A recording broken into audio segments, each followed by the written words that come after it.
स्वागत है आपका हमारे यूट्यूब चैनल में। और हम देख रहे हैं हिंदी नटसट अध्ययन में PYQ क्वेश्चन सीरीज। यह जो हमारे पेपर के लिए जो नेट जेआरएफ का पेपर 18 जून को होने वाला है, उस पेपर के दृष्टिकोण से यह काफ़ी महत्वपूर्ण प्रश्न होने वाले हैं। और वह कम समय में अच्छा अध्ययन करने के लिए जो PYQ क्वेश्चन है वह काफ़ी महत्वपूर्ण होते हैं। तो बढ़ते हैं आज की वीडियो की तरफ। वीडियो प्रारंभ करने से पूर्व मैं बताना चाहता हूं कि इसी चैनल पर नेट जेआरएफ का लगभग हमने 75% पाठ्यक्रम निःशुल्क लाइन टू लाइन पंक्ति दर पंक्ति पढ़ाया है। उन सब का अध्ययन करने के लिए हमारे चैनल को सब्सक्राइब कीजिए, लाइक कीजिए और शेयर भी कीजिए, साथ भी कमेंट भी कीजिए। तो बढ़ते हैं आज की वीडियो की तरफ। पहला प्रश्न हमारा है यहाँ पर कि अ, सूची 1 से सूची 2 को सुमिलित कीजिए या मिलान कीजिए। तो यहाँ पर हम मिलान करेंगे। इसमें है, देखो, राजशेखर का ग्रंथ जो है वह राजशेखर का ग्रंथ रश्मिमासा है। भट्टनायक का हृदय दर्पण और विश्वनाथ विश्वनाथ का साहित्य दर्पण है और अभिनव गुप्त का अभिनव भारती है। अगला प्रश्न है, निम्नलिखित में से नंद दुलारे वाजपेयी के संबंध में सही है। तो नंद दुलारे वाजपेयी के संबंध में कौन कौन से कथन सही है? तो पढ़ते हैं हम। नंद दुलारे वाजपेयी ने प्रसाद पंत और निराला को छायावाद की बृहत्तरी के रूप में प्रतिष्ठित किया है, यह बिल्कुल सही है। दूसरा कथन क्या है? नंद दुलारे वाजपेयी ने रामचंद्र शुक्ल की लोक मंगल परक आलोचना दृष्टि का समर्थन किया है, यानी यह भी सही है। यानी यह दो कथन जो है वह नंद दुलारे वाजपेयी ने छायावाद के बारे में कहे गए हैं, यह दो कथन उनके हैं। यह नीचे के दो कथन जो है यह नहीं है। तो हमारा यहाँ पर ये ऑप्शन सही होगा। ये और 1 और 2 सही है। अगला प्रश्न है, सुमिलित कीजिए। तो इसको हम सुमिलित करेंगे। तो अंधेर नगरी यह प्रहसन है और भारतेंदु हरिश्चंद्र का है। अंधा युग यह गीति नाट्य है और धर्मवीर भारती का है। और ध्रुव स्वामिनी यह समस्या मूलक नाटक है और यह जयशंकर प्रसाद का है। और आगरा बाजार यह लोक नाट्य शैली में लिखा हुआ है और यह हबीब तनवीर का नाटक है, आगरा बाजार। अगला प्रश्न है, नाखून क्यों बढ़ते हैं निबंध हजारी प्रसाद द्विवेदी के किस निबंध संग्रह में संकलित है? तो यह कल्पलता में संग्रहित है। हम हजारी प्रसाद द्विवेदी के अन्य निबंध संग्रह भी यहाँ पर देखेंगे।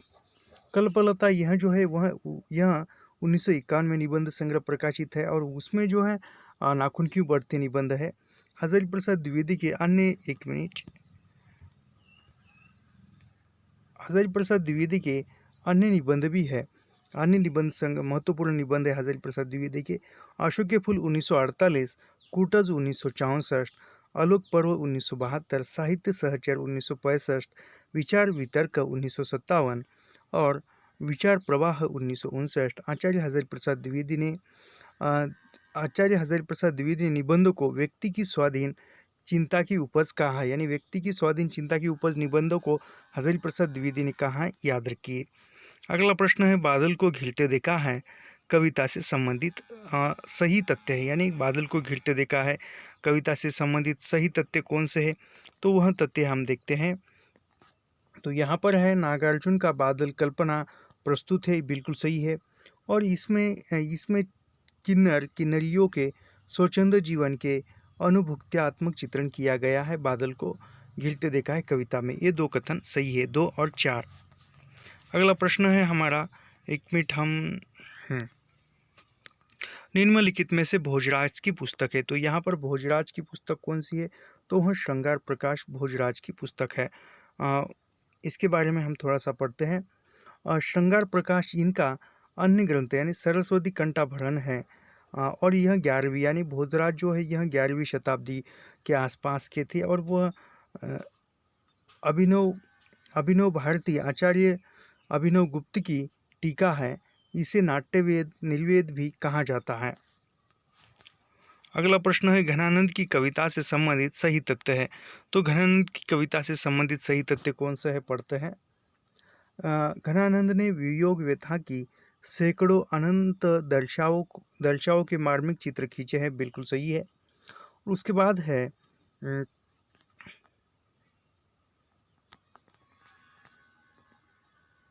घनानंद के बारे में यह है कि घनानंद के यहाँ प्रेम का विषय सांसारिक प्राणी भी हो सकता है और परमेश्वर भी।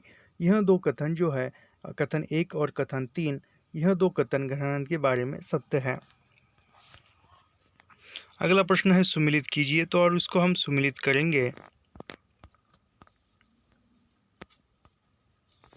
षटकार जो है वो षटकार चंद्रगुप्त नाटक का है और चंद्रगुप्त नाटक जयशंकर प्रसाद का है।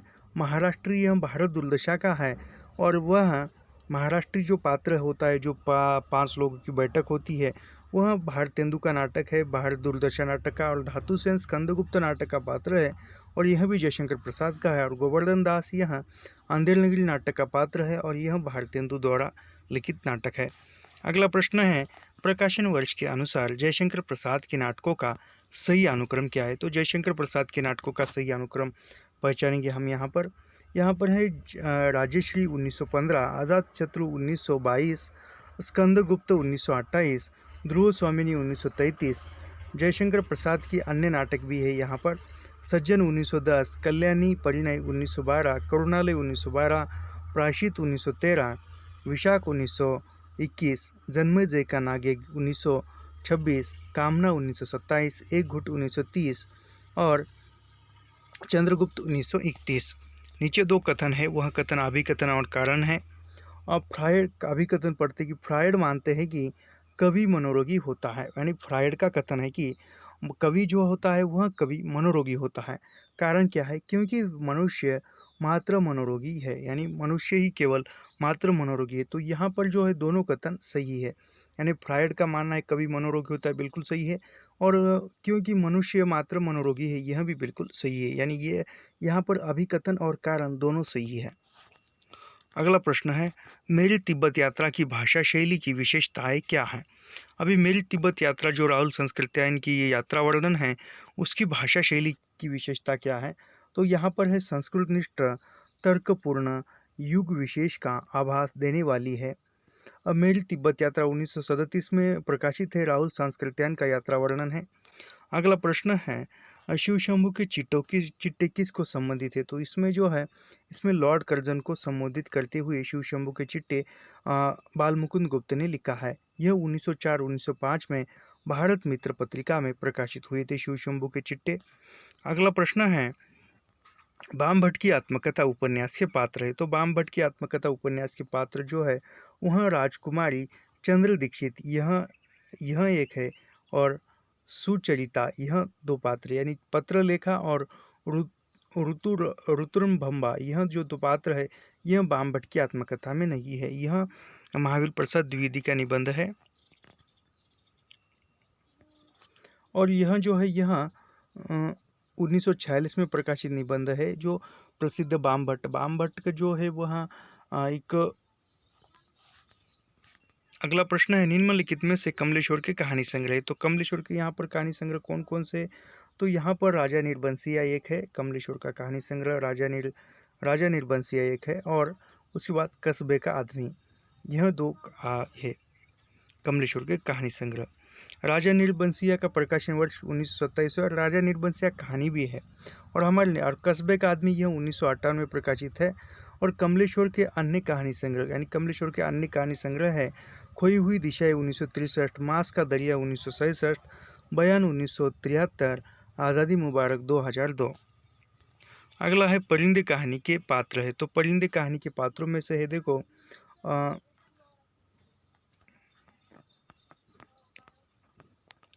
परिंदे कहानी के पात्र है, देखो यहाँ पर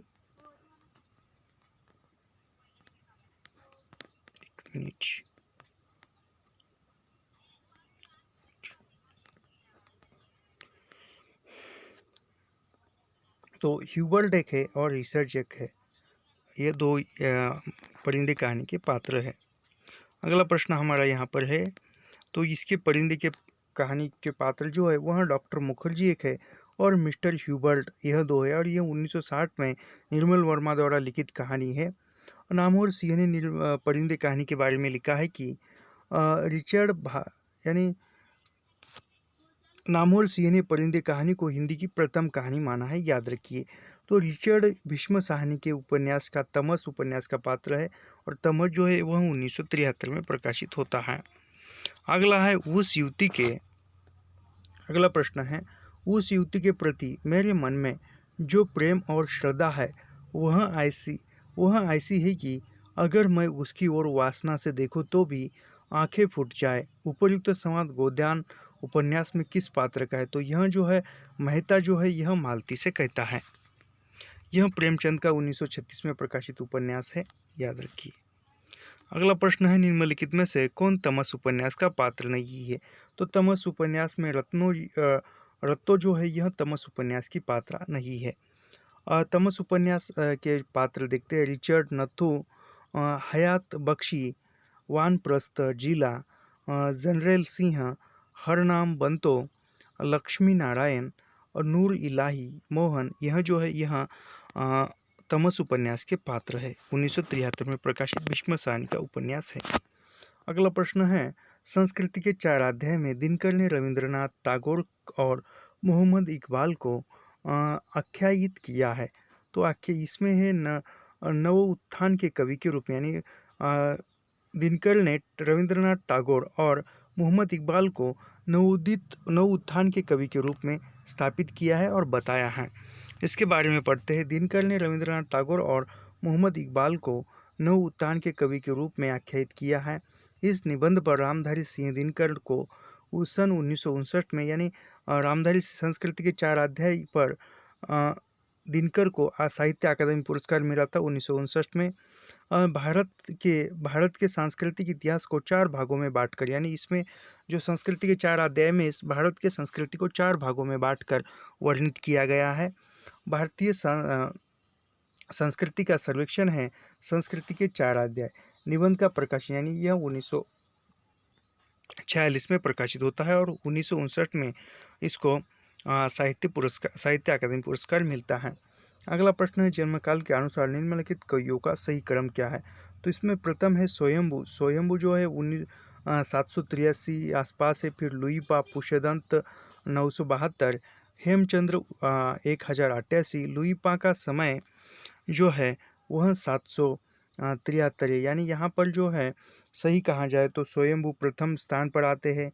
उसके बाद लुई पा द्वितीय स्थान के हैं और पुष्यदंत तृतीय स्थान के हैं और उसके बाद हेमचंद्र अंततः आते हैं, यानी 1, 2, 3 और 1, 4। अगला प्रश्न, निम्नलिखित में से चतुर्भुज दास के संबंध में सही है? तो चतुर्भुज दास के संबंध में क्या क्या यहाँ पर सही है? तो कुम्भ दास के पुत्र थे, यानी चतुर्भुज दास कुम्भन दास के पुत्र थे, बिल्कुल सही है। उसके बाद है हितजुको मंगल, यह जो काव्यकृति है यह काव्यकृति चतुर्भुज दास की है। यह 2 इनके बारे में सही है। इनके बारे में थोड़ा सा पढ़ते हैं। चतुर्भुज दास का जो समय है वह 1530 से लेकर 1585 है और चतुर्भुज दास के गुरु जो है गोसाई विठलनाथ थे और इनका जन्म यमुनावती उत्तर प्रदेश में हुआ था। यह अष्टछाप के कवियों में भी थे। कुम्भन दास सबसे बड़े तथा नंददास, यानी अष्टछाप के कवियों में सबसे बड़े कुम्भन दास थे और वह सबसे छोटे नंददास थे अष्टछाप के कवियों में। अभी यहाँ पर सुमिलित करना है तो वोष्टे पर जो है वोष्टे यहाँ पर वर्ण है प, दंत्य वोष्टे है त, कंठे वोष्टे है ग और तालव्य वोष्टे है। तालव्य जो वर्ण है वह है च। अगला प्रश्न है, निम्नलिखित ग्रंथों का सही अनुक्रम बताइए, यानी सही अनुक्रम लगाना है और हम लगाएंगे। यहाँ पर सही अनुक्रम में रिपब्लिक, यह ग्रंथ प्लेटो का है, 388 ईस्वी सन पूर्व में प्रकाशित हुआ था। प्रैक्टिकल क्रिटिसिज्म, यह जो है आईए रिसर्च का है, जो 1929 में प्रकाशित हुआ है। एजेन एक्सीएंट एंड मॉडर्न, यह जो ग्रंथ है यह थॉमसन टन्स इलियट का है, जो 1936 में प्रकाशित हुआ था। और mind in the modern world, यह जो किताब है यह ग्रंथ लियो एन ट्रिंगल की है और यह 1972 में प्रकाशित हुआ था। अगला प्रश्न है, रामचंद्र शुक्ल के अनुसार चंद बरदाई है। तो रामचंद्र शुक्ल के अनुसार चंद बरदाई क्या क्या है? तो वह हिंदी के प्रथम कवि माने जाते हैं। रामचंद्र शुक्ल ने चंद बरदाई को हिंदी का प्रथम कवि माना है और वो व्याकरण में पारंगत थे। अगला प्रश्न है, माहरी री गिरिधर गोपाल दूसरा ना कुया, दद दद मत घृत काढ़ लया, डार दया छू। उपयुक्त पंक्ति में छुया का अर्थ है, तो इसका छुया का अर्थ जो है वह होता है मट्ठा।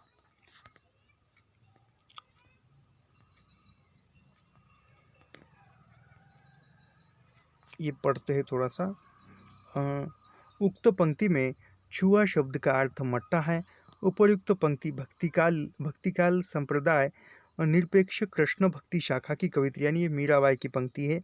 और इनकी अन्य रचना यानी मीराबाई की अन्य रचना है गीत गोविंद, राग सोरठा, गीत गोविंद, नरसिंह जी का मायरा। मीराबाई की यह महत्वपूर्ण यानी मीराबाई की यह महत्वपूर्ण काव्य पंक्ति है जो परीक्षा में पूछी जाती है।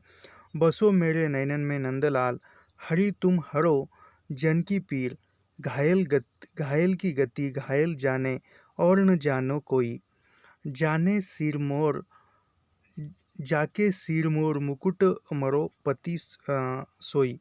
यह जो है महत्वपूर्ण है। अगला प्रश्न है, निम्नलिखित में से इतिहास दर्शन से मूलतः संबंधित विचारक है। तो इतिहास दर्शन से जो है वह वाल्तेर यह इतिहास समझ से यह 21वीं सदी में पेरिस में यानी इसका जन्म पेरिस में हुआ था। 21 नवंबर 1694 में जन्मे थे और ये पेरिस के थे।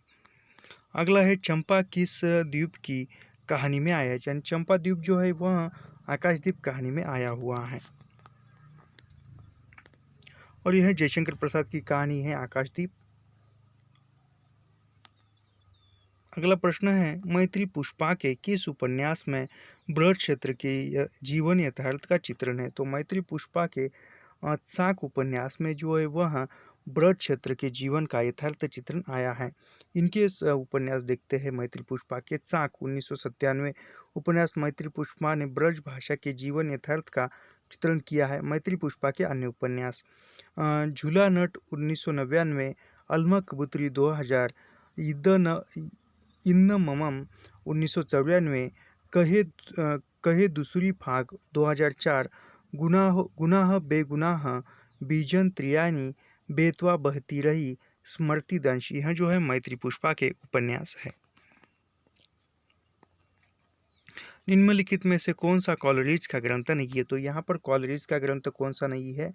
तो यहाँ पर जो है दो ग्रंथ है कॉलरिज के, द टेबल टॉक और एलिजाबेथ इमेज। यह जो दो है, यह दो कॉलरिज के ग्रंथ नहीं है। अगला प्रश्न है, असाध्य वीणा आगे के किस कविता संग्रह में प्रकाशित है। तो असाध्य वीणा यह आंगन के पार द्वार में संग्रहित कविता है। असाध्य वीणा इसके बारे में पढ़ते। असाध्य वीणा आगे के आंगन के पार द्वार जो 1961 में प्रकाशित है कविता संग्रह में संग्रहित है असाध्य वीणा कविता। आगे की अन्य कविताएं यानी आगे का पूरा नाम सच्चिदानंद हीरानंद वात्स्यायन आगे है और आगे का जन्म 1911 में होता है। आगे जो है वह तार सप्तक के संपादक भी है और यह प्रगतिवादी कवि है। आगे की कविताएं, बावरा आहेरी 1954, इंद्रधनुष रोंदे हुए 1957, अरि ओ करुणा प्रभामय 1959, यह आगे के कविता संग्रह है। अगला प्रश्न देखते हैं, अखिया हरि दर्शन की भूखी यानी अखिया हरि दर्शन की भूखी, बारक वहाँ मुख फेरी, दिखाओ दूही पै पीवत पथुखी। उक्त पंक्तियों में पथुकी शब्द का अर्थ पूछा है। तो इसका अर्थ होता है पत्ते का दोना। यह सूरदास का पंक्ति थी। यहाँ पर जो अभिकथन और कारण पूछा है, मार्क्सवाद साहित्य सृजन का प्रधान कारण श्रम को मानते, यानी मार्क्सवाद साहित्य जो है वह सृजन का कारण श्रम को मानता है। कारण है कि क्योंकि श्रम के बगैर साहित्य की परिकल्पना असंभव है। यानी यहाँ पर मेरे ख्याल से अभिकथन जो है वह सही और कारण जो है वह गलत है, क्योंकि अभिकल्पना हो या न हो, श्रम के बगैर साहित्य लिखा नहीं जा सकता, लिखना असंभव है ऐसा मानते हैं। लेकिन बिना श्रम किए भी कविता काव्य या साहित्य लिखने का उन्हें ज्ञान होता है या साहित्य लिख सकता है। तो यहाँ पर सत्य और असत्य जैसे बताया था वह बिल्कुल सही है। तो यहाँ पर जो है सुमिलित करना है हमें और हम सुमिलित करेंगे। कुछ पत्ते कुछ चिट्ठियाँ जो 1979 में रघुवीर सहाय की कृति है। आत्मा की आंखें 1964 में प्रकाशित है रामधारी सिंह दिनकर की।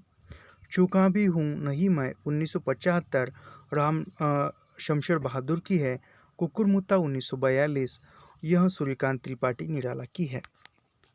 अगला प्रश्न है कबीर कुता राम कुती राम मुतिया मेरा नाऊ गले राम की जेवड़ी चित खैचे तित जाओ।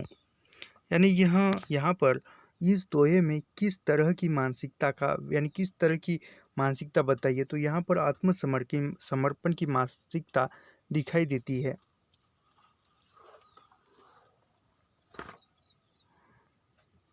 अब भक्ति काल के निर्गुण काव्य धारा के प्रतिनिधि कवि कबीरदास हैं। निर्गुण भक्ति के प्रवर्तक जो है कबीरदास है। और कबीर जो है अरबी भाषा का शब्द है, यानी कबीर जो है वह कबीर शब्द अरबी भाषा से आया हुआ है, जिसका अर्थ होता है महान या श्रेष्ठ। यानी कबीर शब्द का अर्थ होता है महान या श्रेष्ठ।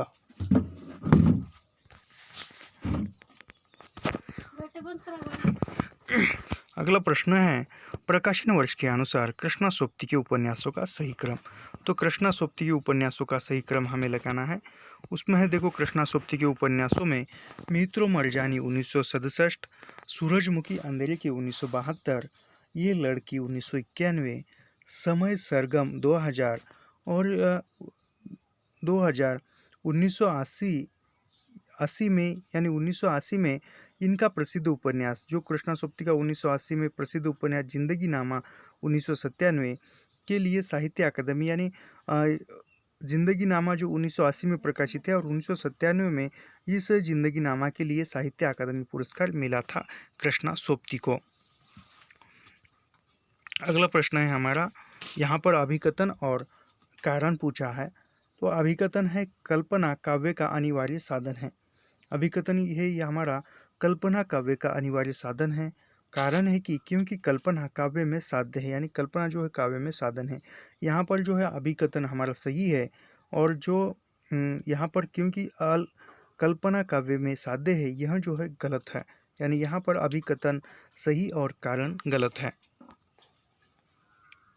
अगला प्रश्न है महादेवी वर्मा के संबंध में रामचंद्र शुक्ल की स्थापनाएं है। रामचंद्र शुक्ल महादेवी वर्मा के बारे में क्या कहते हैं यह देखते हैं। तो वह कहते हैं महादेवी वर्मा के बारे में शुक्ल जी छायावादी कवियों में महादेवी वर्मा ही रहस्यवादी के अंतर्गत आती है। यानी छायावाद की विशेषता है कि रहस्यवादता। उस रहस्यवाद में केवल शुक्ल जी महादेवी वर्मा को ही मानते हैं।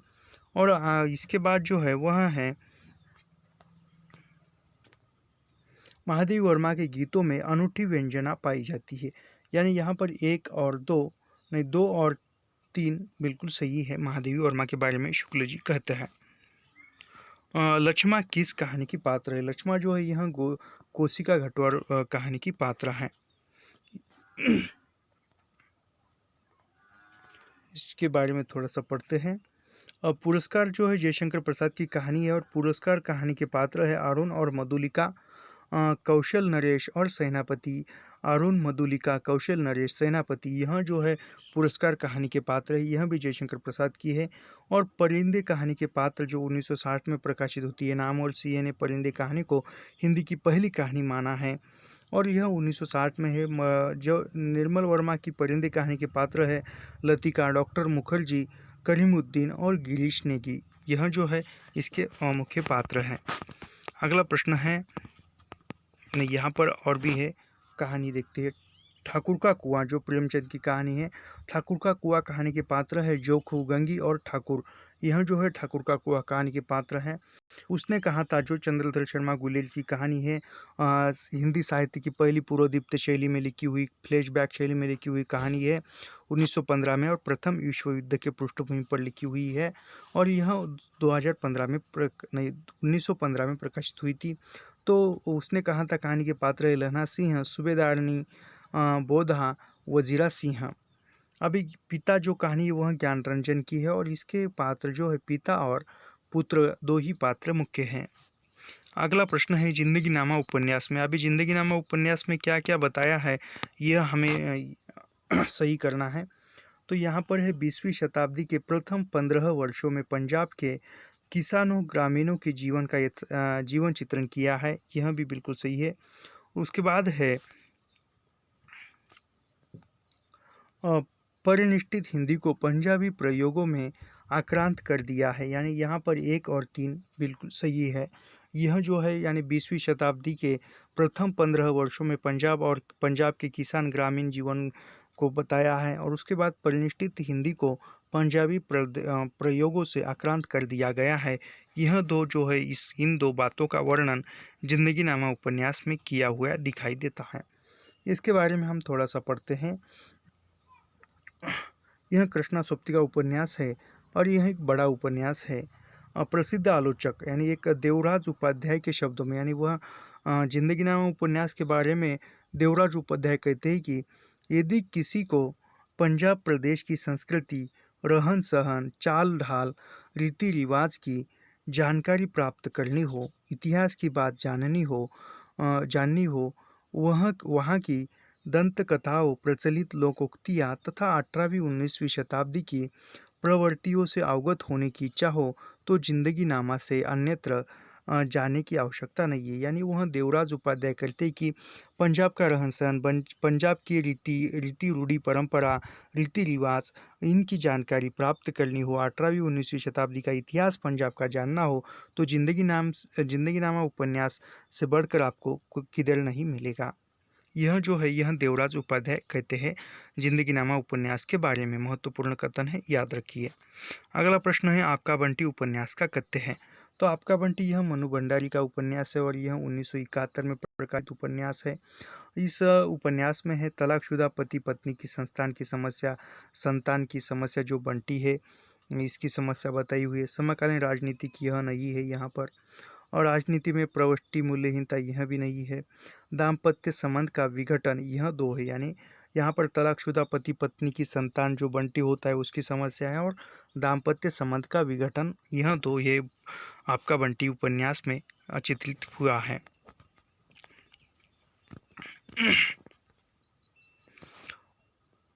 आपका बंटी यह 1971 में मनु भंडारी का उपन्यास है।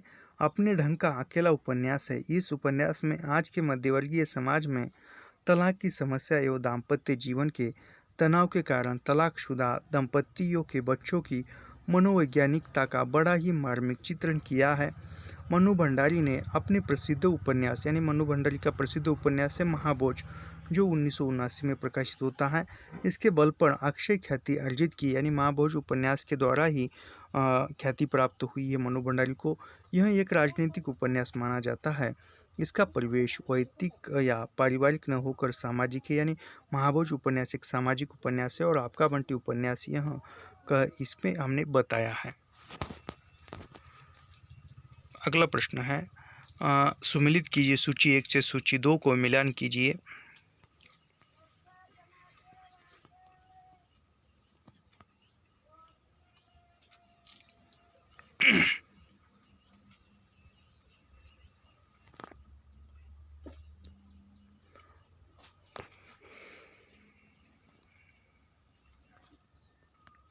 चुनाव जीतने की 3 तरकीबें हैं।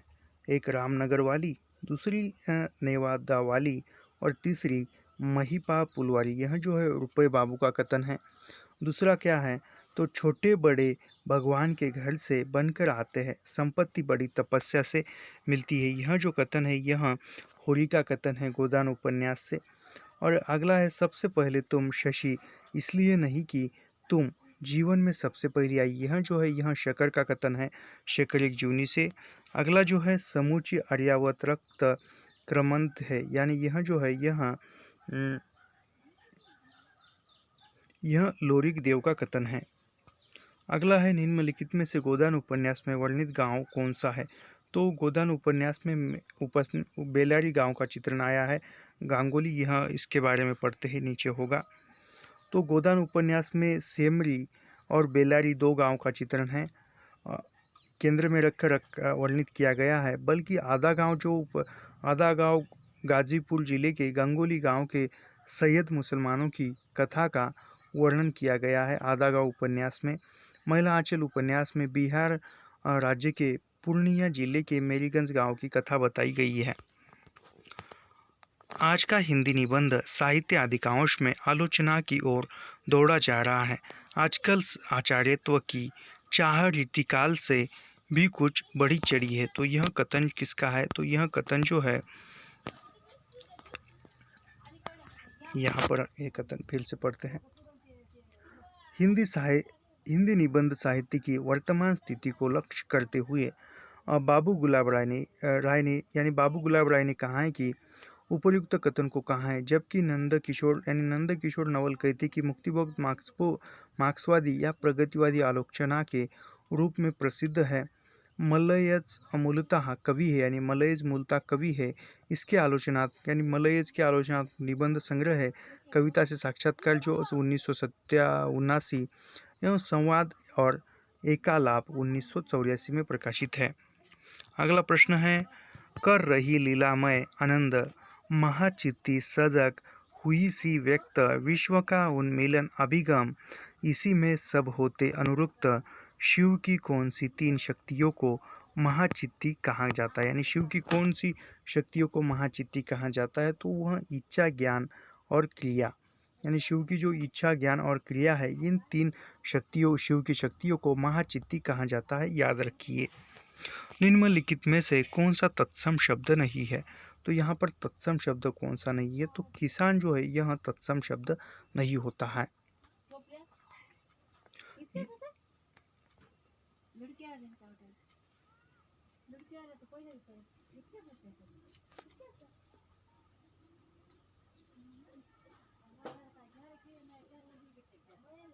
अगला प्रश्न है कि सूची 1 से सूची 2 को मिलान कीजिए। मदन मोहन जो है, मदन मोहन परीक्षा गुरु उपन्यास का पात्र है।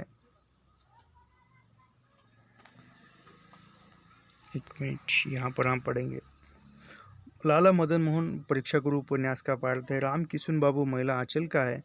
मंगल यह गोदान की पात्र है। और जुबेल जो है झूठा सच उपन्यास का पात्र है। अगला प्रश्न देखते हैं।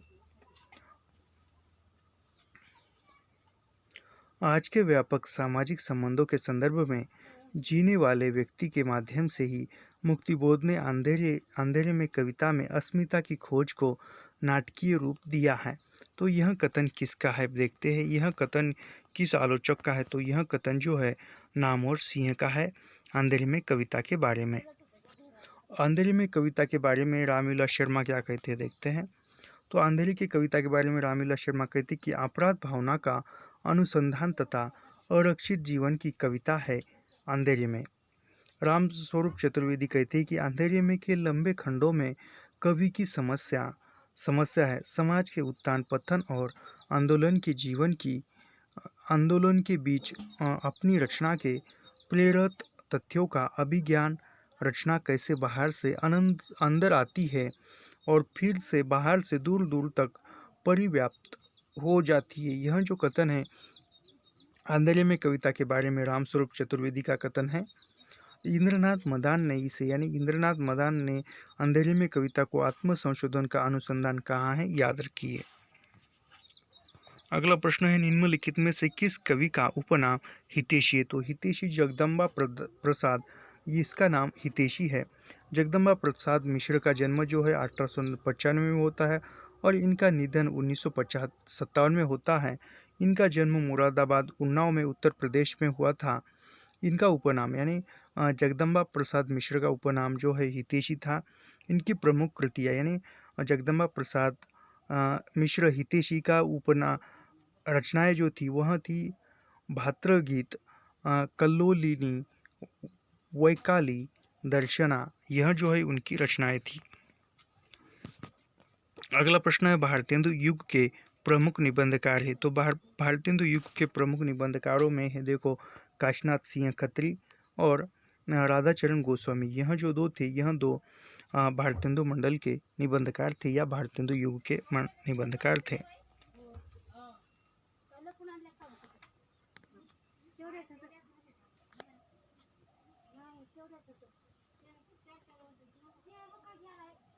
भारतेंदु युग के प्रमुख निबंधकार काशीनाथ खत्री एवं राधाचरण गोस्वामी है। भारतेंदु युग के अन्य निबंधकार है बद्री नारायण चौधरी प्रेमघन, प्रताप नारायण मिश्र, ठाकुर जगमोहन सिंह, अंबिका दत्त व्यास, राधा कृष्ण दास।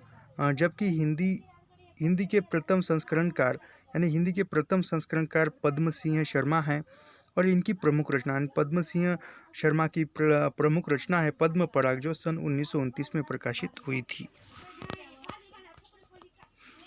अगला प्रश्न है, निम्नलिखित में से कौन सा तत्व मार्क्सवादी चिंतन के पक्ष में नहीं है? यानी मार्क्सवाद का कौन सा तत्व यहाँ पर नहीं है देखना है। तो यांत्रिक भौतिकतावाद, यह जो है मार्क्सवादी चिंतन का पक्ष नहीं है। अगला प्रश्न है, तुलसीदास ने रामचरितमानस के उत्तरकांड में क्या प्रतिपादित किया है?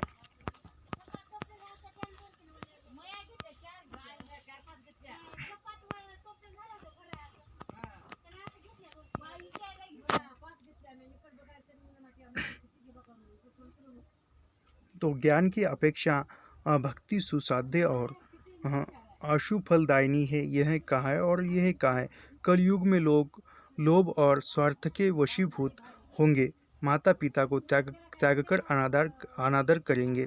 यह जो है उत्तराखंड में तुलसीदास ने कहा है। अगला प्रश्न है, प्रकाशन वर्ष के अनुसार प्रेमचंद की कहानियों का सही क्रम, यानी प्रेमचंद की कहानियों का सही क्रम देखना है। प्रेमचंद की कहानियों का सही अनुक्रम है पंच परमेश्वर 1916, बूढ़ी काकी 1920, सवा सेर गेहूँ 1924। प्रेमचंद की अन्य कहानियाँ नमक का दरोगा, पूस की रात, शतरंज के खिलाड़ी, ठाकुर का कुआं, दो बैलों की कथा, सदगति, समर यात्रा, होली का उपहार, ईदगाह, बड़े भाई साहब, कफन, यह जो है यह प्रेमचंद की प्रसिद्ध कहानियां हैं। अगला प्रश्न है, निम्नलिखित में से कौन सी नंददास की कृति नहीं है? तो यहाँ पर नंददास की यह कृति जो है वह कवि प्रिया, यह नंददास की कृति नहीं है। कवि प्रिया नंददास की कृति नहीं है। नंददास की कृतियाँ है या नंददास की रचना है रूप मंजरी, विरह मंजरी, मान मंजरी। कवि प्रिया केशवदास की रचनाएं, यानी ये केशवदास की रचनाएं हैं। इसका समय 1601 है। केशवदास की अन्य रचना है रसिक प्रिया, रामचंद्रिका, विज्ञान गीता, यह केशवदास की रचना है।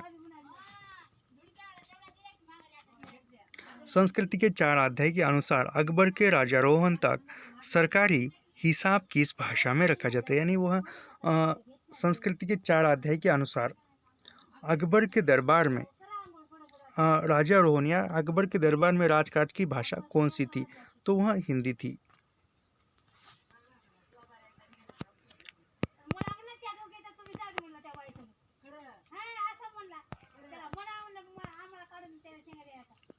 रामचंद्र शुक्ल ने हिंदी साहित्य का इतिहास में देव के कितने ग्रंथ का उल्लेख किया है?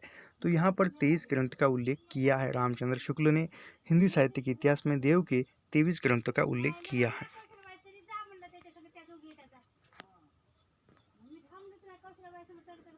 वह 23 ग्रंथ कौन से हैं?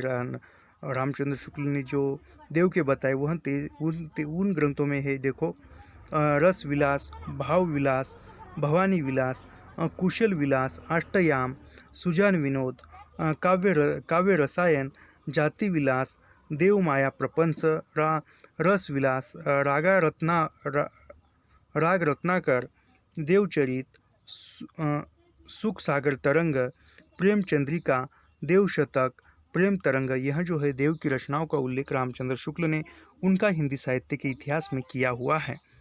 अगला प्रश्न है, सहमति नहीं, यह समकालीन शब्द है, इसे बालिगों के बीच चालू मत करो, यह पंक्तियाँ किस कविता से है? तो यह पंक्तियाँ जो है नक्सलबाड़ी कविता से है। नक्सलबाड़ी यह धूमिल की रचना है और धूमिल की प्रमुख रचनाएं देखते हैं। मोचीराम, धूमिल की रचनाएं है मोचीराम, 20 साल बाद, पटकथा, रोटी और संसद, लोहे का स्वाद, यह जो है धूमिल की प्रसिद्ध एवं मुख्य कविताएं हैं। अगला प्रश्न है, निम्नलिखित में से यह कथन इष्टाभिधेय वक्रोत्तिरिष्टा वाचामलंकृति किसका है? तो यह किसकी उक्ति है? तो यह भामह की उक्ति है। अगला प्रश्न है, प्रकाशन वर्ष के अनुसार जयशंकर प्रसाद की कहानियों का सही अनुक्रम है। जयशंकर प्रसाद की कहानियों का सही अनुक्रम पर बताना है। तो ग्राम 1911, गुदड़ शाही 1926, आकाशदीप 1928, इंद्रजाल 1936। प्रकाशन वर्ष के अनुसार यह जयशंकर प्रसाद कहानियों का सही अनुक्रम है। और जयशंकर प्रसाद की अन्य चर्चित कहानियाँ हैं पत्थर की पुकार, उस पार का योगी, चंदा, देवदासी, ममता, खंडहर की लिपि, घीसू, चूड़ीवाली, बिसाती, सालवती, मधु मधुआ, नूरी पुरस्कार, गुंडा, छोटा जादूगर। यह जो है यह महत्वपूर्ण कहानियाँ एवं प्रसिद्ध कहानियाँ हैं। अगला प्रश्न है, इधर वह कविता मेरा पिंड नहीं छोड़ रही थी। अगर वह कविता भावावेश पूर्ण होती तो एक बार उनकी आवेशात्मक अभिव्यक्ति हो जाने पर मेरी छुट्टी हो जाती। यह उदाहरण निम्नलिखित में से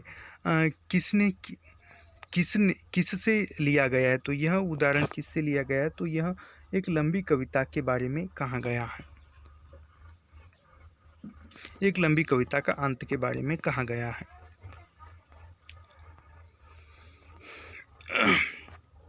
अगला प्रश्न है, पार्वती, सुखदेई, दौलत राम और छोटे निम्नलिखित में से किस कथाकृति के पात्र है? तो यह जो है देवरानी जेठानी के पात्र है।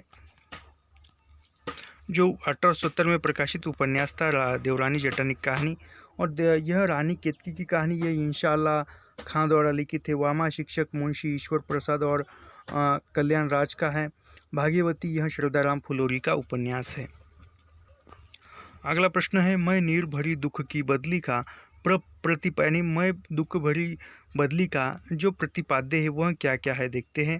तो इसमें है देखो, स्त्री का जीवन दुख में बीतता रहा, यानी स्त्री का जीवन दुख में ही बीतता जाता है। अगला है, स्त्री अपने आंसुओं को व्यर्थ नहीं जाने देती, वह उसी से नया सृजन करती है। यह महादेवी वर्मा ने मैं नीर भरी दुख की बदली में बारे में कहा गया है। महादेवी वर्मा की कृतियाँ है यहाँ पर।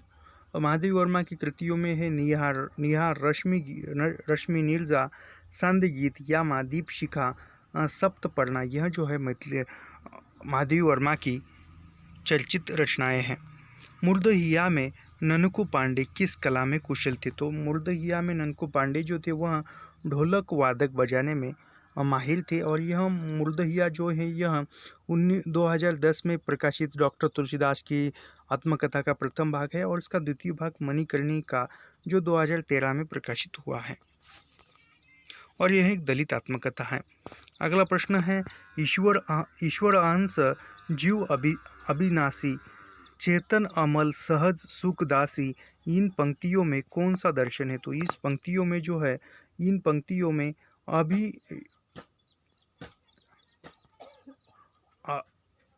विशिष्ट द्वैतवाद है। तो आज के लिए यहाँ पर रुकते हैं। और ऐसे ही अध्ययन करने के लिए हमारे चैनल को सब्सक्राइब कीजिए, लाइक कीजिए और शेयर करना मत भूलिए। मिलते हैं नेक्स्ट वीडियो में। धन्यवाद।